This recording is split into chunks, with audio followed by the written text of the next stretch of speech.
Bismillahirrahmanirrahim. Saya nak minta untuk share screen. Kalau boleh untuk kan enable saya untuk share screen.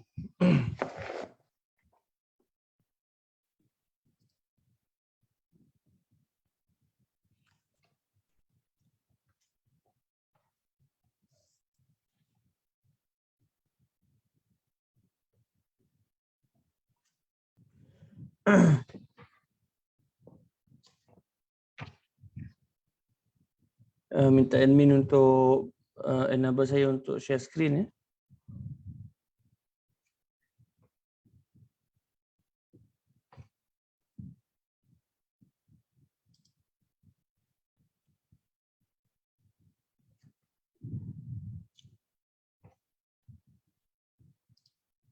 Okey, terima kasih. Bismillahirrahmanirrahim. Alhamdulillahirabbil alamin. Wassalatu wassalamu ala asyrafil anbiya'i wal mursalin sayyidina Muhammadin wa ala alihi wa ashabihi ajma'in. Rabbi shrah li sadri wa yassir li amri wahlul 'uqdatam min lisani yafqahu qawli. Allahumma 'allimna ma yanfa'una wanfa'na bima 'allamtana wa zidna 'ilman ya arhamar rahimin. Subhanaka la 'ilma lana illa ma 'allamtana innaka antal alimul hakim. Wala haula wala quwwata illa billahil aliyyil azim. Amma ba'd. Alhamdulillah, summa alhamdulillah, sama-sama kita merahmatkan syukur kehadrat Allah Subhanahu wa taala yang mengizinkan kita pada petang ini insya-Allah untuk meneruskan siri kuliah dari yang dianjurkan oleh Akademi Tadabbur Malaysia, yang mana kuliah kita ataupun pengajian kita pada petang ini ialah untuk menyambung huraian daripada kitab 26 Muwafaqat Umar, iaitu 26 peristiwa ataupun kejadian di mana pandangan Sayyidina Umar ibn Al-Khattab bertepatan dengan penurunan wahyu. Jadi mudah-mudahan insya-Allah apabila kita meneliti dan mengkaji perkara ini, dapatlah kita yang pertama memahami ayat-ayat Al-Quran yang turun berikutan peristiwa yang berlaku ataupun berikutan pandangan Sayyidina Umar ibn Al-Khattab. Jadi kita ingin memahami dahulu ayat-ayat Al-Quran tersebut insya-Allah. Dan apabila kita mengaitkan ayat tersebut dengan peristiwa yang berlaku, iaitu pandangan Sayyidina Umar ibn Al-Khattab, menambahkan lagi kefahaman dan kefahaman kita terhadap sesebuah ayat Al-Quran itu serta kandungan daripada ayat itu untuk kita jadikan sebagai suatu panduan dan pedoman dalam kehidupan kita beramal sehari-harian insya-Allah. Jadi pada siri Muwafaqat Umar yang lalu yang disampaikan oleh Al-Fadhil Ustaz Wan Ali Akbar Wan Abdullah telah berhenti pada muwafaqat yang kelima. Jadi insya-Allah pada hari ini, petang ini kita akan melihat daripada Muwafaqat Umar yang keenam. Yang keenam iaitu berkenaan dengan kebenaran masuk ke dalam rumah, kebenaran masuk ke dalam rumah.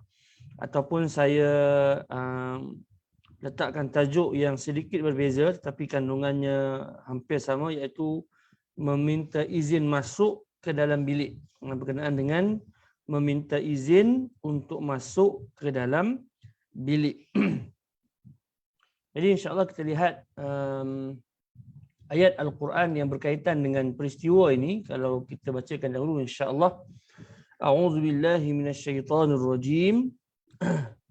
Ya ayyuhalladzina amanu liyasta'dzinkumul ladzina malakat aymanukum walladzina lam yablughul hulma minkum thalatha marrat min qabli salatil fajri wa hina tad'una thiyabakum minadh dhahirah wa min ba'di salatil isya thalathu awratin lakum laisa 'alaikum wala 'alaihim junahun ba'dahun tawafuna 'alaikum ba'dukum 'ala ba'd kadzalika yubayyinullahu lakumul ayat wallahu 'alimun hakim. Maksudnya, wahai orang-orang yang beriman, ya ayyuhallazina amanu, wahai orang-orang yang beriman, liyasta'zinkumul ladzina malakat aymanukum, hendaklah hamba-hamba kamu, ini malakat aymanukum, kalimah malakat aymanukum, hamba-hamba kamu, terjemahkan sebagai hamba-hamba kamu. Liyasta'zinkumul ladzina malakat aymanukum, hendaklah hamba-hamba kamu dan orang-orang yang belum baligh dari kalangan kamu, yani wallazina lam yablughul hulum. Allazina lam yablughul hulum maksudnya orang-orang yang belum mencapai mimpi ataupun belum baligh di kalangan kamu, meminta izin kepada kamu. Liyasta'zinkum, meminta izin kepada kamu. Jadi terjemahan ini kalau kita lihat susunannya mengikut sedikit tak samalah dengan siyak ataupun susunan lafaz dalam bahasa Arab. Jadi liyasta'zinkumul ladzina malakat aymanukum walladzina lam yablughul huluma minkum thalatha marrat. Jadi dua kumpulan, hendaklah hamba-hamba kamu dan orang-orang yang belum baligh dari kalangan kamu meminta izin kepada kamu. Liyasta'zin daripada kalimah izin, al-iznu, sama kita pun meminta izin daripada kalimah bahasa Arab. Jadi liyasta'zinkum, hendaklah meminta izin kepada kamu, thalatha marrat, dalam 3 keadaan, 3 masa. Iaitu yang pertama, min qabli salatil fajri, iaitu sebelum salat subuh. Salatul fajri maksudnya salat subuh, salatul fajar pertama. Wa hina tad'una thiyabakum, dan ketika kamu membuka pakaian kerana minaz zahirah, kerana kepanasan tengah hari, ini waktu tengah hari. Wa min ba'di salatil isya, dan sesudah sembahyang isya. Jadi 3 keadaan Allah sebut, min qabli salatil fajri, daripada sebelum salat subuh, sebelum salat fajar, dan ketika kamu menanggalkan pakaian kamu di tengah hari, dan juga selepas salat isya. Thalathu awratil lakum, dan itulah 3 masa bagi kamu yang biasanya terdedah aurat kamu padanya. Jadi aurat maksudnya yang kita faham, aurat kita, keadaan di mana aurat kita terdedah. 3 keadaan yang biasanya aurat kita terdedah. Laisa alaikum wala alaihim junahun ba'dahun. Kerana mereka, kamu dan mereka tidaklah bersalah kemudian daripada 3 masa tersebut. Tawafuna alaikum ba'dukum ala ba'd, dan kamu masing-masing sentiasa berhubung rapat. Kerana mereka orang-orang yang selalu keluar masuk kepada kamu. Tawafun, daripada kalimah tawaf. Tawaf kita tahu bagaimana tawaf itu pergerakan kita mengelilingi Kaabah. Jadi berulang. Tawafuna alaikum bukanlah bermaksud tawaf. Maksudnya golongan itu, golongan kanak-kanak dan juga golongan hamba ini adalah golongan yang sentiasa bersama dengan kita. Tawafuna alaikum ba'dukum ala ba'din. Kadzalika yubayyinullahu lakumul ayat. Demikianlah Allah menerangkan kepada kamu ayat-ayatnya. Wallahu alimun hakim. Allah maha mengetahui lagi maha bijaksana. Dalam ayat ini kalau kita lihat, kita cuba memahami ayat secara melihat secara umum. Maksud ayat ini ataupun at-tafsir al-ijmali. Ayat ini menyebutkan kepada kita tentang arahan dan juga perintah Allah Subhanahu wa taala kepada orang-orang yang beriman. Allah sebut di sini ya ayyuhallazina amanu. Yang dalam Al-Quran sebagaimana kita tahu ada ayat khitabnya ataupun tujuannya itu disampaikan kepada umum manusia, ya ayyuhan nas. Dan juga ada yang disampaikan kepada khusus di kalangan orang-orang yang beriman, ya ayyuhallazina amanu. Jadi perintah ini adalah perintah kepada orang-orang yang beriman. Maknanya perbuatan yang kita diperintahkan untuk melaksanakannya ini ada kaitannya dengan iman kita kepada Allah Subhanahu wa taala. Jadi ini suatu perkara yang kita perlu fahami dalam kita melaksanakan perintah Allah Subhanahu wa taala. Sama ada perkara-perkara yang bersifat secara amalan hati ataupun amalu al-qalb. Amalan hati seperti sifat-sifat mahmudah, seperti iman dan sebagainya, itu adalah sangat langsung dengan keimanan kepada Allah Subhanahu wa taala. Dan begitu juga dengan perbuatan-perbuatan lain yang bersifat amalul jawarih, iaitu perbuatan anggota kita ataupun hubungan kita dengan orang lain. Itu juga sebenarnya adalah suatu bukti keimanan kepada Allah Subhanahu wa taala. Jadi kita melaksanakannya kerana iman, dan orang yang melaksanakannya juga adalah tanda ada iman dalam hatinya. Jadi perintah Allah ini, saya ulang lagi sekali, perintah Allah Subhanahu wa taala ini dan juga ayat-ayat yang lain yang banyak tuan-tuan hadirin dan hadirat sekalian mungkin dah biasa belajar. Banyak perintah-perintah yang lain, bila kita melaksanakannya, sebenarnya kita melaksanakannya itu, orang yang melaksanakannya itu menandakan bahawa dia melaksanakannya itu untuk menyempurnakan iman. Dan orang yang melaksanakannya itu menunjukkan bahawa ada iman dalam hatinya. Jadi itu maksud kalau kita boleh sedikit dalami, bila sesuatu arahan ataupun sesuatu perintah itu dimulakan dengan ya ayyuhallazina amanu, wahai orang-orang yang beriman. Jadi dalam ayat ini Allah Subhanahu wa taala memerintahkan kita untuk apabila beberapa kumpulan ingin masuk ke dalam bilik kamu, liyasta'zinkum, maka mintalah izin.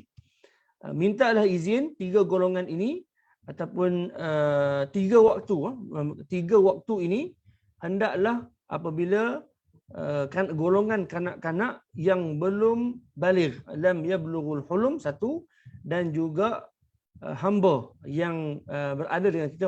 Hamba di sini mungkinlah kalau zaman sekarang ini kita tidak ada hamba, tetapi kita boleh gunakan kaedah ini kepada pembantu-pembantu rumah kalau kita ada pembantu rumah. Kerana pembantu rumah ini ialah mereka yang sentiasa bersama dengan kita. Kadang-kadang dia masuk ke tempat tidur kita, dia menguruskan barang-barang dan juga harta-harta peribadi milik kita, baju kita dibasuhnya, dan juga bilik tidur kita kadang-kadang setengah pembantu rumah menyucinya, tandas kita dan sebagainya. Jadi mereka pun kita boleh gunakan perintah ini terhadap mereka. Jadi golongan ini, kenapa disebutkan dua golongan ini? Kerana inilah golongan-golongan yang biasa akan masuk ke tempat peribadi kita. Kita punya, kita panggil personal zone. Personal zone seperti bilik tidur, di mana tempat kita kadang-kadang membuka baju dan terdedah aurat. Personal zone kita, kawasan peribadi kita, biasanya kanak-kanak akan selalu keluar masuk dan juga pembantu-pembantu rumah juga akan keluar masuk. Sebab tu ayat ini sebut dua kumpulan ini. Kalau yang lain, kalau anak-anak, kalau kita lihat di rumah, anak-anak yang dah besar, yang dah baligh, dia dah faham. Jadi dia tak akan masuk ke dalam bilik ibu bapa dia dengan sesuka hati. Sebab tu ayat ini menyebutkan dua golongan ini secara khusus. Jadi kalau dua golongan ini pun secara khusus ditujukan ayat ini kepada dua golongan ini, maknanya orang yang lebih berakal daripada itu pun tertakluklah dengan perkara ini. Jadi kalau kanak-kanak pun kena minta izin, apatah lagi kalau orang dewasa yang sudah baligh dan sudah berakal. Baik. Jadi dua golongan ini Allah Subhanahu wa taala sebut bahawa mereka dalam 3 waktu sebelum masuk ke dalam bilik kamu, bukan ke dalam rumah tapi ke dalam bilik kita, tempat personal kita, iaitu seperti bilik tidur, bilik tempat kita tidur, bilik tempat kita menyimpan barang peribadi, dan bilik di mana biasa kita membuka pakaian kita sehingga terdedah aurat dan sebagainya. Baik. Jadi untuk masuk ke dalam bilik kita yang peribadi tadi, dalam 3 waktu mereka mesti kena minta izin. Liyasta'zinkum. Bahkan sebahagian para ulama kita wajib untuk meminta izin untuk masuk. Bilakah 3 keadaan itu? Pertama, min qabli salatil fajri, sebelum solat fajar. Dalam arti kata yang lain, daripada waktu kita tidur sehinggalah kita bangun untuk solat fajar, untuk solat subuh. Jadi waktu tersebut kenapa mesti diminta izin untuk masuk, iaitu ketika kita sedang tidur, kita dalam keadaan tidur berbaring di katil kita, dan kadang-kadang kita tidur, kita tutup aurat, tetapi bila kita tidur itu aurat kita terbuka tanpa kita sedar.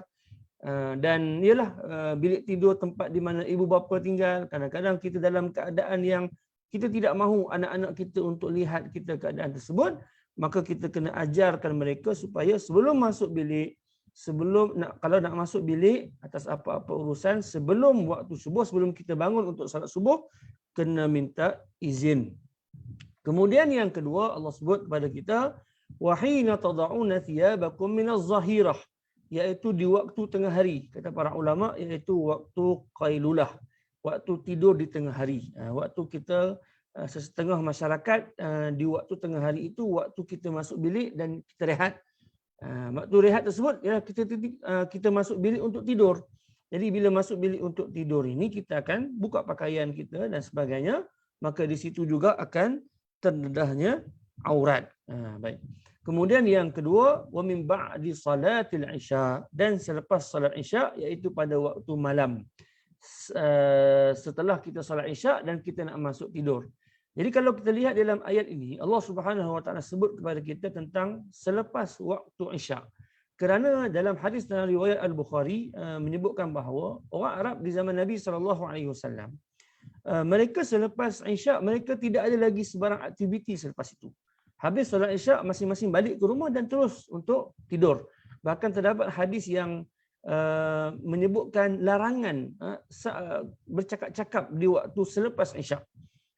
Kerana biasanya selepas waktu isya itu adalah waktu untuk tidur. Kita pun faham bahawa keadaan ketika itu di mana zaman tidak ada lampu, tidak ada cahaya yang terang benderang seperti mana zaman kita pada hari ini, maka kebiasaannya selepas waktu isya Nabi dan juga para sahabat mereka terus masuk ke dalam bilik tidur untuk rehat, untuk tidur. Tapi berbeza dengan zaman kita pada hari ini, selepas waktu isya itu malam masih muda, buat kata setengah orang, dan banyak lagi aktiviti yang berlaku. Jadi kita boleh faham bahawa waktu yang ketiga ini ialah waktu di mana kita sudah masuk bilik untuk tidur. Bukanlah maknanya selepas waktu isyak tu kalau masih lagi kita tak tidur, masih lagi bilik kita terbuka dan masih lagi kita pun sedang mengemas bilik dan sebagainya, itu tidak menjadi satu masalah. Tapi waktu kita dah masuk bilik untuk tidur, maknanya kita mungkin dalam jam 10, 10.30 ataupun pukul 11, mana anak-anak pun dah faham, kita pun dah faham itu waktu tidur, semua orang dah masuk bilik untuk tidur, maka bermulalah waktu di mana jika anak-anak ataupun pembantu rumah ingin masuk ke dalam bilik, mestilah untuk meminta izin terlebih dahulu. Tiga keadaan ini, kenapakah tiga keadaan ini mesti anak-anak dan juga orang-orang yang membantu kita ataupun hamba-hamba yang ada mesti meminta izin? Sebagaimana saya sebutkan tadi bahawa itu adalah waktu di mana kebiasaannya aurat kita terbuka ataupun terdedah. Baik. Salasu auratin lakum, sebagaimana disebutkan dalam ayat secara jelas, salasu auratin lakum, waktu di mana aurat kita terbuka waktu itu. Dan Allah Subhanahu wa taala menyebutkan lagi, laisa alaikum wala alaihim junahun ba'dahunna. Selain daripada tiga waktu ini, maka tidaklah menjadi kesalahan jika anak-anak ataupun pembantu rumah ingin keluar dan masuk daripada bilik kita. Maknanya dia boleh masuk dan dia boleh keluar dengan sesuka hati selain daripada tiga keadaan ini, kerana Allah sebut sifat mereka, tawafuna alaikum ba'dukum ala ba'din. Kerana anak-anak ni selalu bersama dengan kita, pembantu rumah, hamba-hamba sahaya, dia akan sentiasa bersama dengan kita dan masuk ke dalam tempat-tempat personal kita. Jadi anak-anak ni kita walaupun mungkin setengah ibu bapa ajar anak-anak supaya jangan masuk ke dalam bilik setiap masa, itu pun tidak menjadi masalah. Tapi yang digariskan di dalam ayat ini adalah waktu yang paling minimum di mana mesti minta izin. Tetapi kalau kita ada peraturan yang tertentu di dalam rumah kita, di mana kita menggariskan anak-anak bahawa peraturan tidak boleh masuk ke dalam bilik ibu ayah pada mana-mana waktu selain daripada melainkan dengan meminta izin terlebih dahulu, itu adalah hak kita. Itu adalah hak kita dan tidak menjadi masalah. Sebab ayat ini menggariskan waktu yang paling minima mesti minta izin. Baik. Jadi kenapa? Kerana kanak-kanak ini tawafuna alaikum. Mereka saling masuk, saling berhubung dengan mereka setiap masa, terutama sekali anak-anak kecil. Jadi Allah Subhanahu Wa Taala menjelaskan kepada kita hukumnya kepada kita agar kita memahami ayat-ayatnya, kerana Allah mengetahui tentang keadaan kita dan juga kehidupan kita sehari-harian. Jadi itu adalah ayat berkenaan dengan meminta izin masuk ke dalam bilik. Jadi kalau kita lihat di sini berkenaan dengan muwafaqah Umar tentang ayat ini, kalau kita lihat ada sebuah riwayat yang diriwayatkan di dalam kitab Tarikh Al-Madinah, dan juga ini adalah antara sebab nuzul atau sebab penurunan ayat ini yang disebutkan oleh para ulama tafsir seperti Syekh Dr. Wahbah Az-Zuhaili dan sebagainya, yang mengaitkan penurunan ayat ini dengan pandangan Sayyidina Umar ibn Al-Khattab. Dalam riwayat ini disebutkan bahawa wajjaha Rasulullah sallallahu alaihi wasallam ghulaman min al-ansar yuqalu lahu Maulaj ibnu Amr ila Umar ibn Al-Khattab radhiyallahu anhu waqt az-zahirah liyad'uhu fadakhala fara'a Umar bihalatin fakariha Umar ru'yatahu dhalik فأنزل الله عز وجل يا أيها الذين آمنوا ليستأذنكم الذين ملكت أيمانكم والذين لم يبلغوا الحلم منكم 3 مرات من قبل صلاة الفجر وحين تضعون ثيابكم من الظهيرة ومن بعد صلاة العشاء. Rasulullah sallallahu alaihi wasallam menghantar seorang hamba dari kalangan Ansar. Dikatakan namanya Maulaj bin Amr kepada Umar ibn Al-Khattab radhiyallahu anhu pada waktu zuhur untuk memanggilnya. Lalu dia masuk dan melihat Umar dalam keadaan, maknanya ketika itu dia masuk dan Umar dalam satu keadaan yang Umar tidak suka dia melihatnya dalam keadaan itu. Maka Allah Subhanahu wa taala menurunkan ya ayyuhallazina amanu liyasta'dzinkumul ladzina malakat aymanukum. Liyasta'dzinkum, nun itu sepatutnya adalah kasrah. Liyasta'dzinkumul ladzina malakat aymanukum walladzina lam yablughul huluma minkum 3 marrat min qabli salatil fajri wa hina tad'una thiyabakum minadh dhahirah wa min ba'di salatil isya. Jadi kisahnya bahawa antara sebab penurunan ayat ini bahawa ketika Rasulullah sallallahu alaihi wasallam menghantar seorang hamba, Maulaj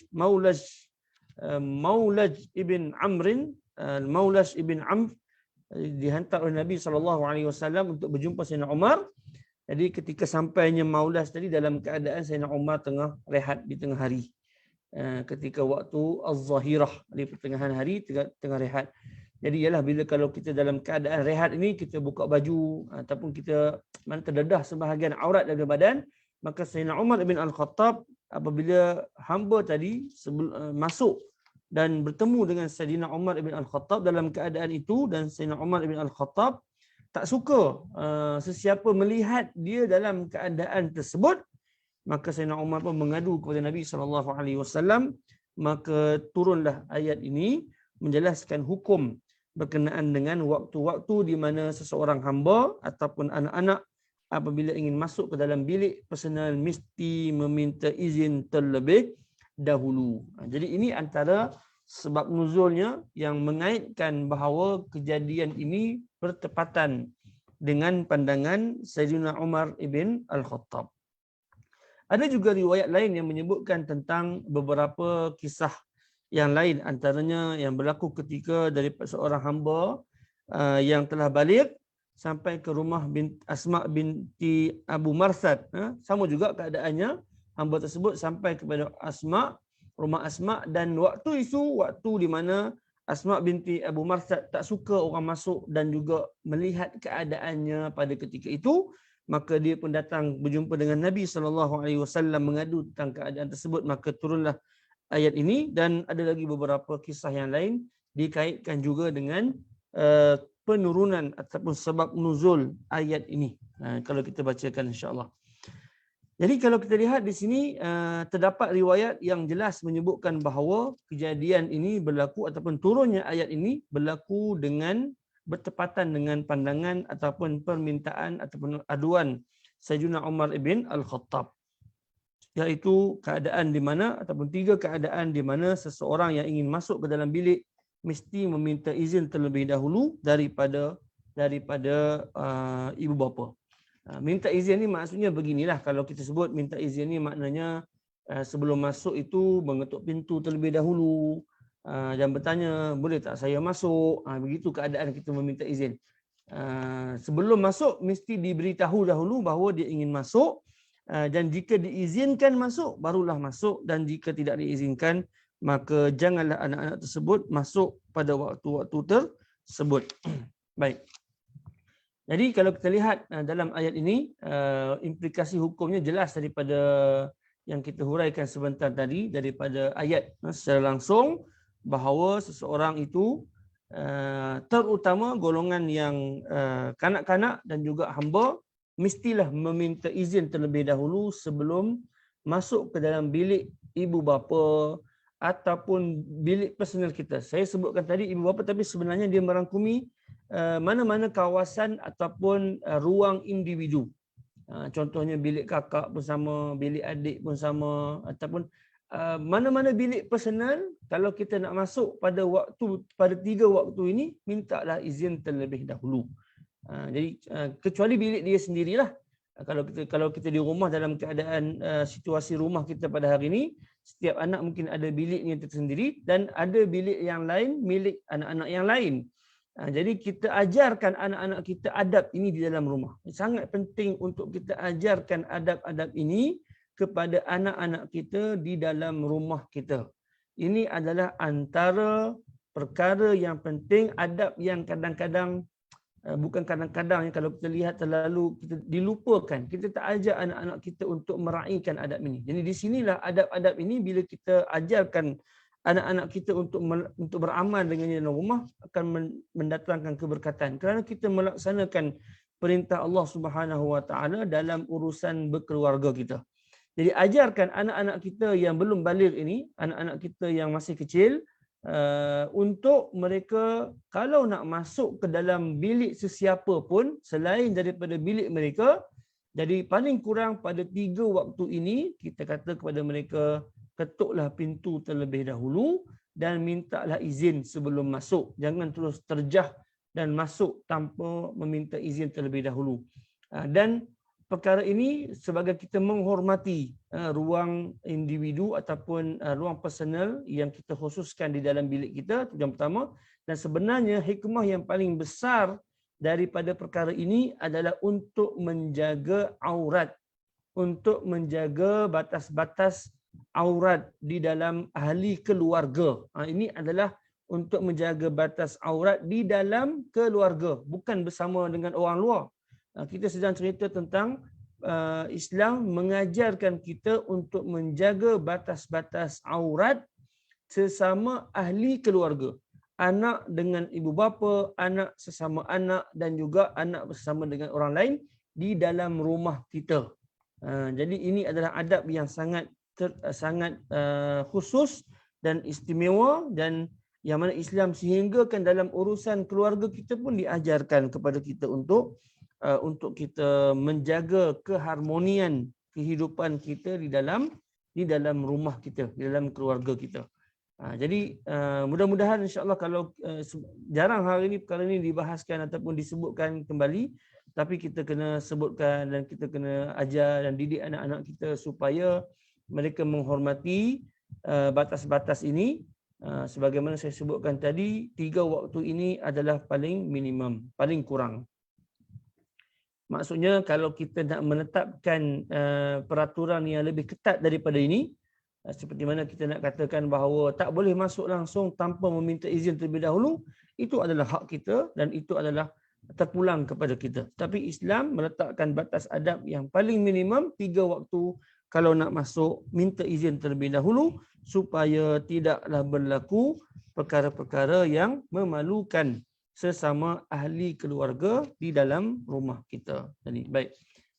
Wallahu alam. Itu adalah bahagian atau muwafaqat yang ketujuh, yang keenam, di mana Sayyidina Umar bin Al-Khattab mengadu kepada Nabi SAW dan turunlah wahyu berdasarkan apa yang diadukan oleh Sayyidina Umar bin Al-Khattab. Baik, kita lihat seterusnya berkenaan dengan muwafaqat yang ketujuh. Muwafaqat yang ketujuh iaitulah berkenaan dengan persetubuhan di malam Ramadan. Persetubuhan ataupun jima' di malam bulan Ramadan. Baik, pertama ayatnya ialah minta maaf ya. Saya terlupa tukarkan tajuk di situ, tapi ayatnya adalah ayat yang betul. A'udzubillahi minasyaitonirrajim. Uhilla lakum lailatas siyamir rafathu ila nisaikum. Hunna libasul lakum wa antum libasul lahun. Alimallahu annakum kuntum takhtanuna anfusakum fataba alaikum wa afa ankum. Fal'ana bashiruhunna wabtaghu ma kataballahu lakum. وَكُلُوا وَاشْرَبُوا حَتَّى يَتَبَيَّنَ لَكُمُ الْخَيْطُ الْأَبْيَضُ مِنَ الْخَيْطِ الْأَسْوَدِ مِنَ الْفَجْرِ ثُمَّ أَتِمُّوا الصِّيَامَ إِلَى اللَّيْلِ وَلَا تُبَاشِرُوهُنَّ وَأَنْتُمْ عَاكِفُونَ فِي الْمَسَاجِدِ تِلْكَ حُدُودُ اللَّهِ فَلَا تَقْرَبُوهَا كَذَلِكَ يُبَيِّنُ اللَّهُ آيَاتِهِ لِلنَّاسِ لَعَلَّهُمْ يَتَّقُونَ. Maksudnya dihalalkan bagi kamu pada malam hari puasa bercampur, yakni bersetubuh dengan isteri-isteri kamu. Isteri-isteri kamu itu adalah sebagai pakaian bagi kamu dan kamu pula adalah sebagai pakaian bagi mereka. Allah mengetahui bahawasanya kamu mengkhianati diri sendiri, lalu ia menerima taubat kamu dan memaafkan kamu. Maka sekarang bersamalah isteri-isteri kamu dan carilah apa-apa yang telah ditetapkan oleh Allah bagi kamu dan makanlah serta minumlah sehingga nyata kepada kamu benang putih cahaya siang dari benang hitam, yakni kegelapan malam, iaitu waktu fajar. Kemudian sempurnakanlah puasa itu sehingga waktu malam dan janganlah kamu bersama isteri-isteri kamu sehingga kamu ketika kamu sedang beriktikaf di masjid. Itulah batas-batas larangan Allah, maka janganlah kamu menghampirinya.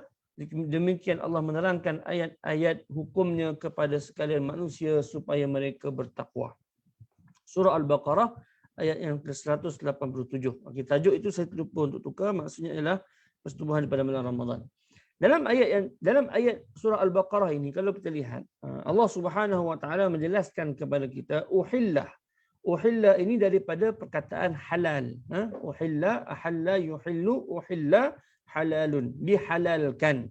Uhilla lakum, dihalalkan bagi kamu, lailatas siyam, pada waktu malam. Lailah, lailatun, malam, as-siyam, pada malam puasa. Ar-rafath ila nisaikum, yakni untuk bercampur dan bermaksud bersetubuh dengan isteri-isteri kamu. Jadi ayat ini yang pertama jelas kepada kita Allah Subhanahu wa taala menghalalkan bagi suami dan isteri untuk bersama pada malam bulan Ramadan, pada malam hari kita melaksanakan ibadah puasa Ramadan. Hunna libasul lakum wa antum libasul lahun. Isteri-isteri kamu adalah pakaian bagi kamu dan kamu juga adalah pakaian bagi mereka. Kalau kita lihat ayat ini, hunna libasul lakum wa antum libasul lahun, sangat halus perumpamaan yang Allah jadikan dan Allah sebutkan bagaimana hubungan antara suami dan isteri dalam perkara berkaitan dengan perhubungan yang sulit ini. Allah sebut di awal ayat berkenaan dengan persetubuhan, ini bersama antara suami dan isteri. Dan Allah sebut hunna libasul lakum wa antum libasul lahun. Sangat halus pesanan Allah Subhanahu wa taala ini, perumpamaan yang Allah sebutkan kepada kita ini sangat halus maksud dan pengertiannya. Mereka adalah pakaian bagi kamu dan kamu adalah pakaian bagi mereka. Apa maksud ayat yang seperti ini? Maksudnya ialah perumpamaan ini juga disebut dalam keadaan dalam ayat yang menceritakan tentang hubungan yang sangat sulit di antara seorang suami dan juga seorang isteri. Jadi maknanya apabila seorang suami dan isteri bersama, masing-masing akan melihat kepada aurat masing-masing, masing-masing akan mengetahui sesuatu yang tidak pernah diketahui oleh orang lain, yang hanya diketahui oleh seorang isteri dan juga seorang suami. Maka sebab itu Allah sebut hunna libasul lakum wa antum libasul lahun, maknanya pakaian. Pakaian itu apa? Kalau kita sebut di sini sebagai satu tasbih. Tasbih itu maksudnya perumpamaan. Libas. Allah umpamakan seorang suami itu sebagai pakaian dan seorang isteri pun sebagai pakaian kepada suaminya. Suami pakaian kepada isteri, isteri pakaian kepada suami. Apa maksud di sini? Jadi pakaian, kalau kita lihat kepada pakaian, apa sifat yang ada pada pakaian? Sifat yang ada pada pakaian ialah menutupi badan kita. Kita memakai pakaian, maksud yang paling asas dalam kita memakai sesuatu pakaian adalah untuk menutupi badan kita daripada dilihat oleh orang lain. Nampak? Itu sifat pakaian. Kalau kita pakai untuk bercantik-cantik, untuk berhias tu, itu adalah tujuan-tujuan tambahan daripada kita berpakaian. Tujuan paling asas kita memakai baju, kita memakai seluar ialah untuk menutupi bahagian badan kita daripada dilihat oleh orang lain. Itu maksud pakaian. Jadi kita kaitkan maksud itu dengan perumpamaan yang Allah Subhanahu Wa Taala sebutkan ini. Suami adalah pakaian kepada isteri, isteri adalah pakaian kepada suami dalam tajuk berkenaan dengan disebutkan di sini tentang hubungan intim antara suami dan isteri. Apa maksudnya?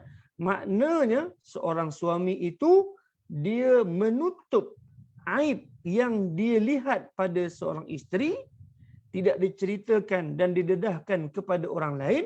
Begitu jugalah dengan seorang isteri, dia menutup dan menyembunyikan aib yang dia lihat pada badan suaminya ataupun pada sifat suaminya, tidak menceritakan kepada orang lain, sebagaimana sesuatu pakaian yang kita pakai itu menutupi anggota badan kita daripada dilihat oleh orang lain. Nampak? Terlalu halus, terlalu dalam maksud perumpamaan yang Allah berikan kepada seorang suami dan seorang isteri. Sebab itu haram hukumnya bagi seorang suami, apatah lagi dan juga seorang isteri, suami dan isteri sama saja hukumnya haram mendedahkan sesuatu aib yang ada pada isteri ataupun pada suami yang diketahui daripada hubungan intim yang berlaku. Tak boleh kita dedahkan, haram sama sekali.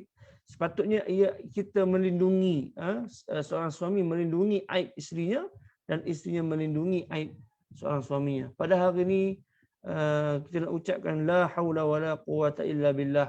Apa yang berlaku di media sosial pada hari ini sangatlah mengaibkan. Bahkan kadang-kadang yang berlaku apabila berlaku pergaduhan, perbalahan rumah tangga sehingga dibawa ke mahkamah menjadi tumpuan media sosial, menjadi tumpuan masyarakat. Diceritakan tentang sifat isterinya yang begitu dan begini, diceritakan tentang sifat suaminya yang begitu dan begini di hadapan orang. Ini adalah satu tindakan yang sangat mengaibkan dan memalukan orang lain.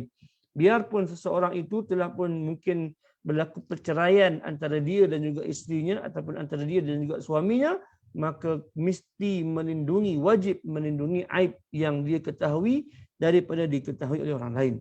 Samalah kita nak cerita kepada sesiapa pun, tak diharamkan kita menceritakan kepada sesiapa pun tentang apa yang kita lihat pada badan ataupun kelakuan suami. Begitu juga dengan isteri, haram diceritakan kepada sesiapa pun tentang perkara-perkara tersebut. Allah sifatkan sebagai pakaian. Jadi janganlah kita ini seorang suami ataupun seorang isteri menjadi pakaian yang compang-camping ataupun pakaian yang buruk kepada pasangan kita. Ayat ni, hunna libasul lakum wa antum libasul lahun. Baik. Kemudian Allah sebutkan kepada kita. Jadi ayat yang pertama ini, uhillalakum ni adalah penyataan tentang situasi yang dibenarkan kepada orang-orang yang beriman untuk bersama dengan suami isteri pada malam. Dan Allah ceritakan dalam ayat ini, alimallahu annakum. Allah cerita apa yang telah pun berlaku. Alimallahu annakum kuntum takhtanuna anfusakum. Allah mengetahui bahawa kamu dahulunya berlaku khianat, takhtanuna. Kamu berlaku khianat, al-khianah, takhtanuna, melakukan perbuatan khianat terhadap diri kamu Khianat ni maksudnya apa? Kita melakukan sesuatu yang berlawanan dengan perintah Allah. Fataba alaikum, lalu Allah memberikan keampunan kepada kamu, wa'afa ankum, dan memberikan kemaafan kepada kamu. Baik, apa maksud ayat di sini? Kalau saya huraikan, kita lihat kepada yang seterusnya kot, ataupun baik, tak apa, saya huraikan dulu. Nanti kita ulangkan lagi sikit, tak masalah. Mengulang itu lebih baik. Para sahabat Nabi, sebelum turunnya ayat ini, ada beberapa keadaan. Dikatakan bahawa bagi ibadah puasa yang dilakukan itu dibenarkan untuk makan dan minum dan bersama suami isteri itu hanya antara solat maghrib dan solat isyak sahaja. Tempoh yang singkat. Maknanya kalau nak makan dan nak minum dan nak bersama suami isteri hanya antara tempoh waktu maghrib sehingga solat isyak. Selepas solat isyak tak dibenarkan lagi makan dan minum, tak dibenarkan lagi untuk bersama dengan suami isteri. Begitu. Jadi ada di kalangan para sahabat yang mengharamkan, dia tidak langsung buat. Selepas buka puasa, waktu maghrib, malamnya langsung tidak bersama dengan suami isteri sehinggalah esok harinya.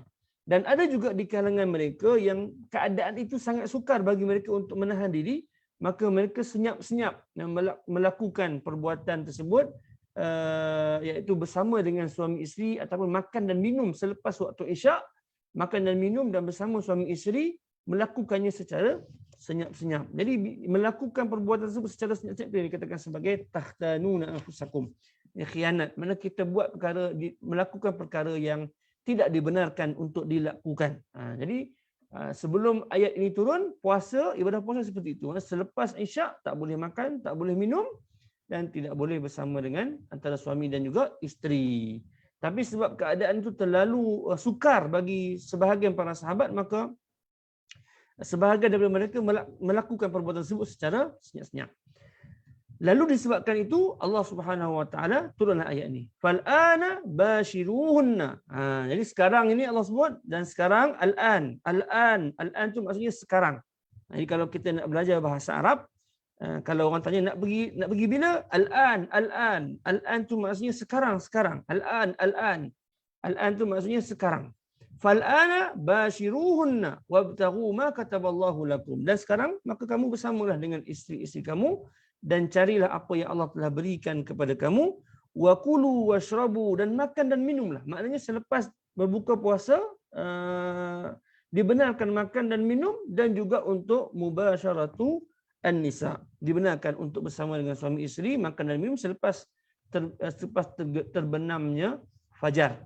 Wa kulu washrabu, dan makan dan minumlah hatta yatabayyana lakumul khayt, sehingga jelas kepada kamu al-khayt. Al-khayt maksudnya benang. Khaytun maksudnya benang. Kalau tukang jahit, khayyat. Dalam bahasa Arab, tukang jahit kita panggil khayyatun. Kalau perempuan, khayyatah. Khaytun, benang. Al-khaytul abyad, benang putih daripada benang hitam. Minal fajri, daripada waktu fajar.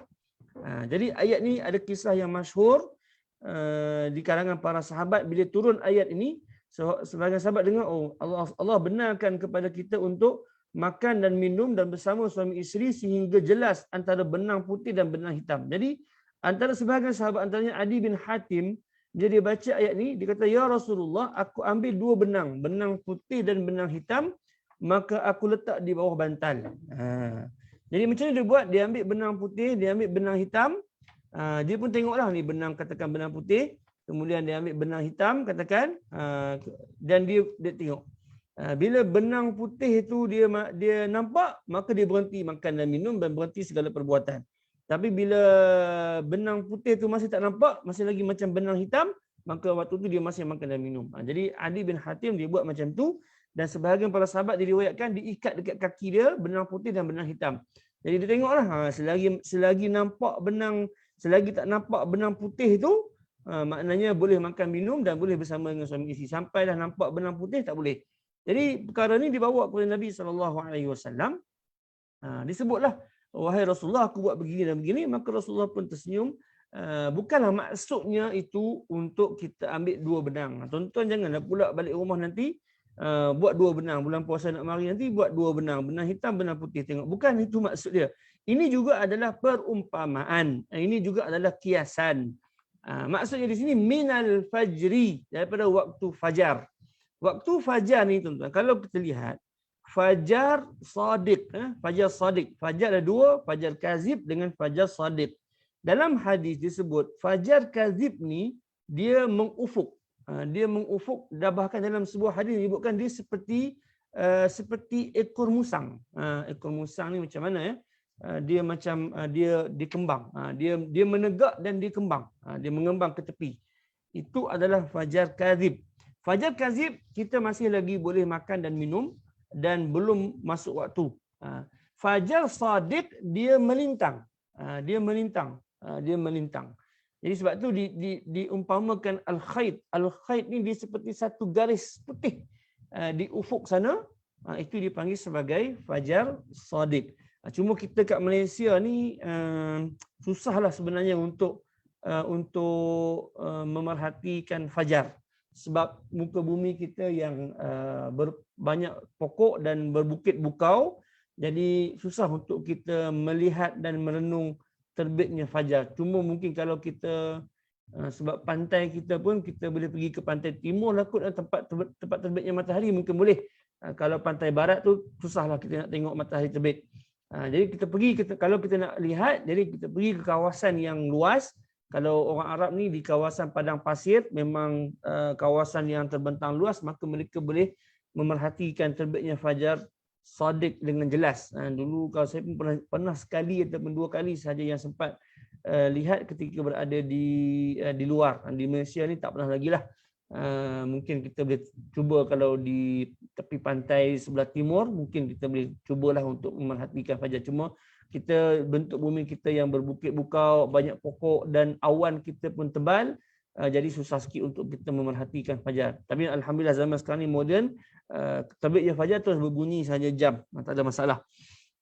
Baik. Jadi maksud di sini bukanlah untuk kita mengikat dua benang hitam dan putih untuk kita mengetahui waktu dibenarkan makan dan minum dan bersama suami isteri dan juga waktu yang tak dibenarkan. Tapi maksudnya di sini adalah terbitnya fajar, minal fajri.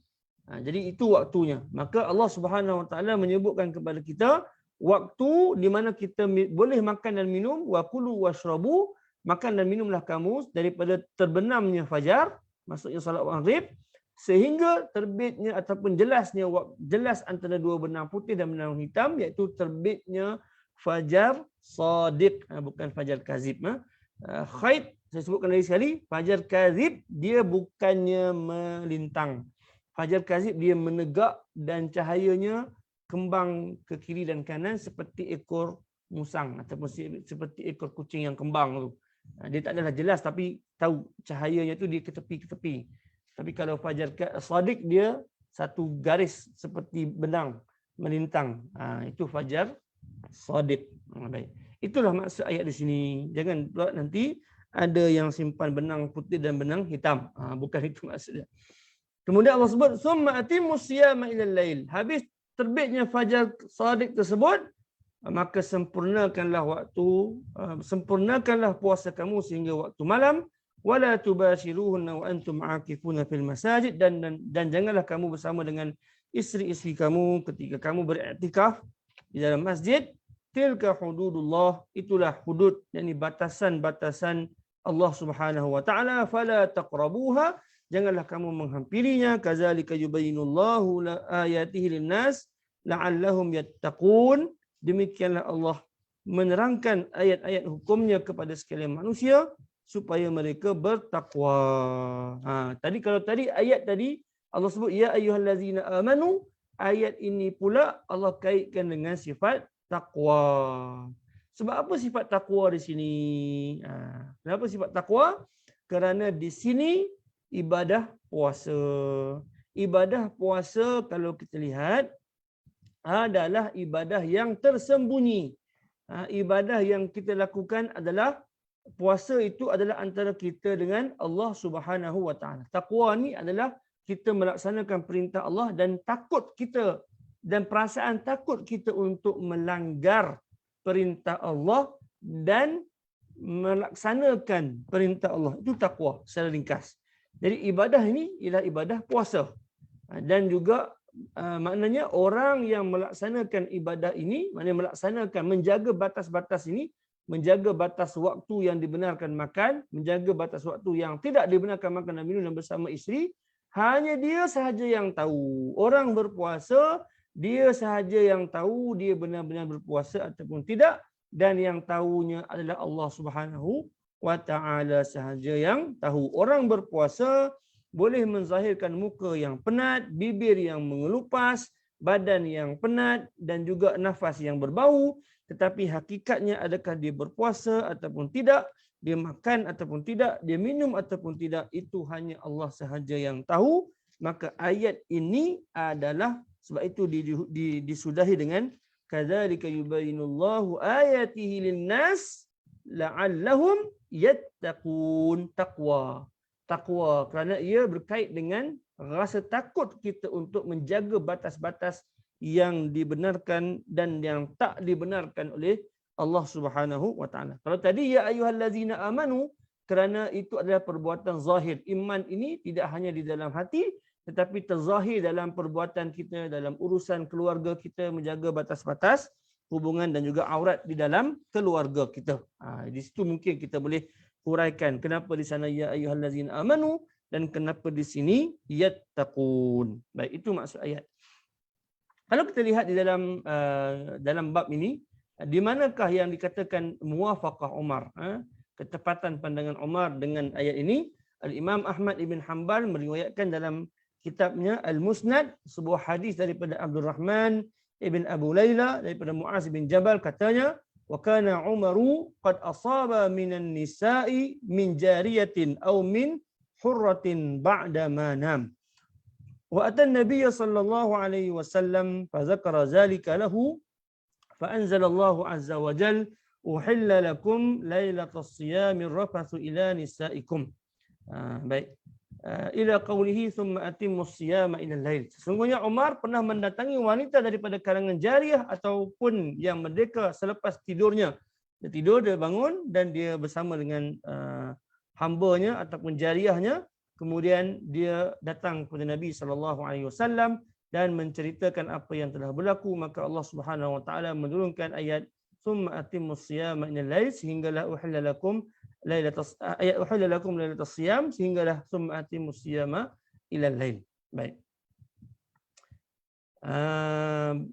Okey, ada soalan di sini, selepas Isyak itu waktu sebelum tidur ke macam mana doktor? Kadang-kadang waktu tidur contohnya pukul 10 malam. So antara selang masa selepas Isyak, betul lah. Ini yang saya jelaskan tadi. Minta maaf saya terlepas pandang soalan. Ini yang saya jelaskan tadilah. Kalau ayat sebut tentang min ba'di salatil Isyak, tapi maksudnya di sini ialah waktu di mana kita masuk tidur.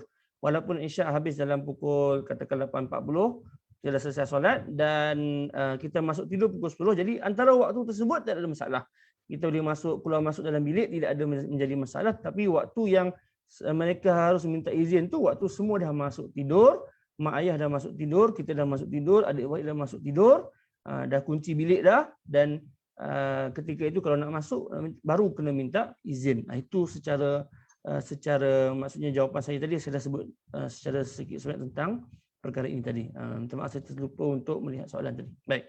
Kembali kepada ayat yang kita bicarakan sekarang ini. Jadi dalam ayat ini kalau kita lihat pernah berlaku kepada Sayyidina Umar ibn Al-Khattab. Jadi Umar ibn Al-Khattab pernah berlaku dia pada waktu malam, mungkin kita pada terlajak selepas tidur sehingga terpaksa bersama dengan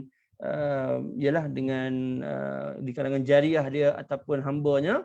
Maka dia selepas itu dia datang berjumpa dengan Nabi SAW dan daripada itu turunlah ayat ini menjelaskan kepada para sahabat dan juga kepada kita tentang batasan waktu dan juga batasan perbuatan yang kita boleh dan tak boleh lakukan pada waktu malam bulan Ramadan. Baik. Seterusnya kalau kita lihat dalam buku ini ada sikit sebanyak, ada beberapa lagi sebenarnya kisah yang lain yang turut juga dikaitkan dengan penurunan ayat ini, iaitu antaranya kisah Qais bin Sirmah. Yang Qais bin Sirmah ni ceritanya begini. Dia balik daripada kerja penat dan dia pun minta makan. Dia minta isteri dia untuk sediakan makanan. Dia Qais ni dia terlalu penat. Maka dia pun balik. Dia minta isteri sediakan makan. Tengah isteri dia tengah cari makan untuk siapkan makan, dia tertidur. Jadi bila dia tidur, maka tak sempat makanlah. Bila makanan dah siap, dia kejutkan Qais. Jadi Qais marahlah. Dah lewat malam kan. Dia puasa hari itu. Bulan Ramadan, dia puasa, balik rumah nak makan, tak ada makanan. Tengah siapkan makanan, dikejutkan dah tengah malam. Tengah malam, waktu selepas isyak dah tak boleh makan. Maka dia pun marahlah. Terlewat nak makan. Maka dia pun cerita ini, keadaan ini disampaikan kepada Nabi SAW. Maka turunlah ayat yang disebutkan tadi. Jadi sebagaimana kita tahu, bagi sesebuah ayat mungkin dia ada ta'addud asbabun nuzul. Mungkin satu-satu ayat itu ada beberapa sebab yang menyebabkan turunnya ayat itu, tapi yang penting di sini kita lihat bahawa antara sebabnya ialah yang berlaku kepada Sayyidina Umar ibn Al-Khattab radhiyallahu anhu. Baik. Seterusnya kalau kita lihat sedikit pengajaran daripada ayat, bahawa Allah Subhanahu wa taala memberikan kemudahan kepada umat, kepada hamba-hambanya. Cuba tuan-tuan kalau boleh bayangkanlah, katakan perkara ini berlanjutan sehingga hari ini. Berat juga bagi kita sebenarnya. Kalau para sahabat pun dahulunya pernah berlaku yang Allah sebutkan, alimallahu annakum kuntum takhtanuna anfusakum. Jadi mungkin kita pun akan melibatkan perkara yang sama. Kita berpuasa Ramadan, selepas maghrib kita buka puasa sampai isyak, lepas isyak dah tak boleh buat apa dah. Tak boleh bersama suami isteri, tak boleh makan, tak boleh minum. Tak adalah minum-minum more apa semua, tak ada lah. Memang habislah. Lepas isyak, lepas tarawih, terus tidur. Sampailah pagi esok selama 30 hari. Mungkin itu menjadi suatu kesukaran bagi para sahabat dan telah menjadi satu kesukaran kepada para sahabat dan juga kepada umat Islam. Jadi alhamdulillah Allah Subhanahu wa taala memberikan kemudahan kepada kita untuk melakukan perkara-perkara tersebut sepanjang malam di bulan Ramadan. Jadi ini suatu rahmat kita yang hari ini yang dah merasai nikmat tersebut. Bila kita tahu keadaan asalnya, maka wajiblah kita bersyukur atas rahmat dan belas kasihan Allah Subhanahu wa taala kepada kita. Jadi umat Islam, kita melaksanakan ibadah puasa dan juga diberikan kemudahan-kemudahan yang seperti mana yang dibacakan di dalam hadis ini. Cuma kita kena ingatlah, perkara ini masih lagi yang dibenarkan itu adalah pada malam Ramadan. Tetapi di waktu siang, makan dan minum, apatah lagi persetubuhan di siang hari Ramadan adalah diharamkan oleh Allah Subhanahu wa taala. Maka hendaklah kita menjaga batasan-batasan ini. Janganlah kita menjadikan alasan puasa itu penat dan menghalang kita untuk melepaskan ataupun memuaskan nafsu kita, maka kita langgar segala perintah Allah Subhanahu wa taala. Nauzubillahi min zalik. Jadi Islam ini seperti ibadah puasa dan sebagainya, kita tahu bahawa ibadah yang Allah wajibkan ke atas manusia adalah ibadah yang di dalam kudrat ataupun di dalam kuasa dan juga tanggungan manusia biasa boleh buat. Kita boleh buat. Bukan ibadah yang terlalu berat yang tidak boleh ditanggung oleh seorang manusia biasa. Jadi alhamdulillah kita hari ini melaksanakan ibadah puasa dengan begitu mudah, dengan kemudahan-kemudahan yang Allah Taala berikan kepada kita. Mudah-mudahan Allah Subhanahu wa taala merahmati kita semua insya-Allah. Jadi saya rasa itu dahulu untuk perkongsian saya pada hari ini. Mudah-mudahan insya-Allah kalau ada soalan nak tanya saya langsung ke ataupun secara mesej, saya buka sekejap.